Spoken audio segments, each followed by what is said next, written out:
Hi, this is Faiyaz Farouk with Rowpoint Training and Coaching. The topic today is skills that you need to run a company as an executive. Now, I'm sure some of you are assuming that the skills that I need is, say, industry knowledge. I need to be able to execute, command and control. I need to be able to lead. But we in 2007, I ran a survey of about 3,800 executives from the West Coast. So this may be West Coast specific. It's a very small sample size. And we asked a series of questions to figure out the skill sets and the gaps with each CEO and vice presidents of each organizations. And what we discovered is the skill sets that majority of these small, medium-sized businesses, we went up to $400 million to down to $3 million in actual annual revenue, which is a humongous sample space. But it's the space that Rowpoint actually works in. So anyway, going back, what we discovered is there's a humongous gap.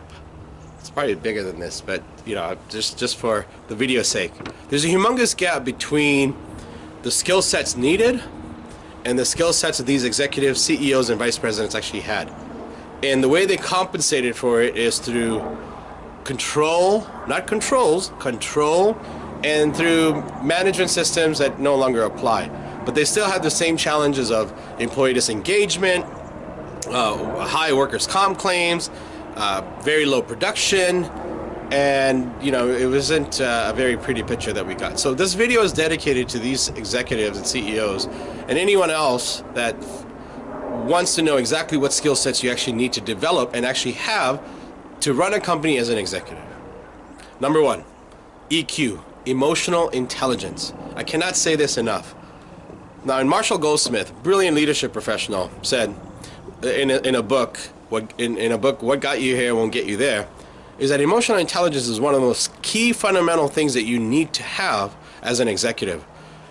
Emotional intelligence in this situation would be your communication skills of being able to be nice and persuasive and compassionate and empathetic. All of those things that don't really equate to a bottom line. I get that.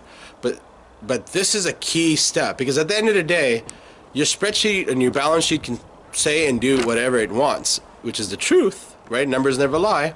However, it's the people that actually run the business. And that's where you as a CEO, you as a vice president, or as a business owner needs to understand it's the people that make your numbers. So focus on your emotional intelligence, your own self, to become a better, effective leader and manager. Okay, number two. You need to become and develop the skill sets of managing managers. Whether it's managing your subordinates, vice president, if you're a CEO, vice presidents, and so on and so forth, or if you're a vice president and you got a chain, or you're vice president of a department, and you have a chain of people that respond to you, you need to know and have the skill sets to manage that. There's this book called The Performance Pipeline. Great read. It's modeled after the GE's model of developing managers. And one of the things it does, it draws like a ladder. And it goes from individual contributor to managing a individual contributor to managing the next, and then the next ladder goes managing a manager of an individual contributor. And the ladder shows that every single time you move up, you need to develop a new set of skills, because it's going to be completely different from the job you did before. And number two, most importantly, the right mindset. Mindset, in my opinion, is key. When I deal with small business owners, one of the things that I have discovered about them is the reason they stay small is because of their mindset. They choose to keep themselves in the bubble that is safe. But isn't that the reason you created a company, is to grow, and you weren't necessarily looking for safety, otherwise you would have gotten a job. Okay, number three, networking.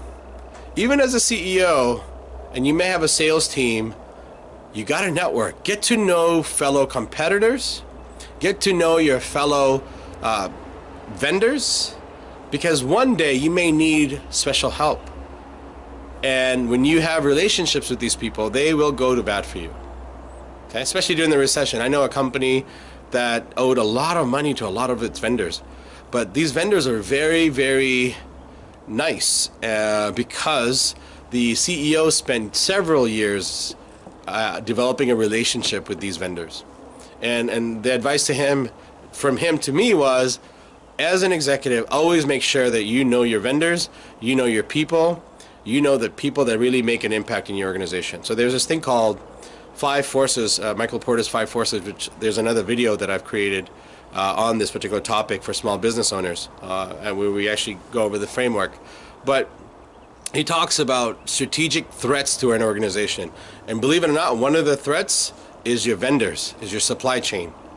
So that would be the third thing. And lastly, communication skills that inspire. If you're an executive, if you're a CEO or a vice president, and you talk like this, and or you just yell and scream and that's not what I'm referring to here. People are not inspired by fear. They will work for you being fearful because they need a paycheck. But you don't want that. You want a highly engaged, highly productive employee. I mean, isn't that why, we have magazines that come up with the best places to work for, right? It's that culture, because it recruits a really different type of a person, a highly productive type of person. I'll tell you this, you're not going to recruit a unicorn, a utility player, even at a C level, if you're not able to, as a leader, communicate and inspire people. That's all I have for this video. If you have any questions, please comment on this video and reach out to us. Thanks again.